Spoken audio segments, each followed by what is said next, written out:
আপনার এই উপহারটা পাই আমি খুব খুশি হয়েছি। দেখো ইলিশ মাছ পাও কিনা। ইলিশ মাছের যে দাম। আব্বা তোমার সাধ্যের মধ্যে যা পাইবা তাই আন। একটা হিসাব আপনি ঠিক মতো দিতে পারছেন না, কমেডি তো 12টা বেজে যাচ্ছে। সরি স্যার, আমি এখনই ঠিক করে আনছি। আমি ওই যে আমগো সারে টেবিলে মুছতাছিলাম। তাই তো মনে হয় আপনার বিরক্ত করলাম না। মোর টাকা পয়সা নাই, তোরা কি এই জায়গায় চুরি করতে আসছস নাকি? অনেক শখ হয়েছিল এই একটু জামাটা পরে দেখছি। আপনার শোন না, তোদেরকে 1 মিনিট সময় দিলাম, ড্রেস চেঞ্জ করে এখান থেকে বের হয়ে যাবি। তুমি মাপ ফেরত দাও। তুমি এতবার করে মানা করছিল, তারপরে তোমার জোর করে নিয়ে আসছি। তোর ম্যানেজার কোথায়? কল হিম নাও। নাও মিন্স নাও।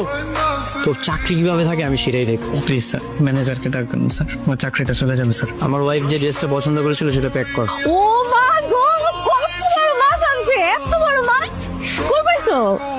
ওই বাজারে দেখছিলাম সস্তা মাছ তো, তাই ভাবলাম যে লয়ে আসি। আমার মাথা হাত দিয়ে কথা দাও। তুমি আমার লগে আর কোনোদিন দাঁত দেনা করবা না।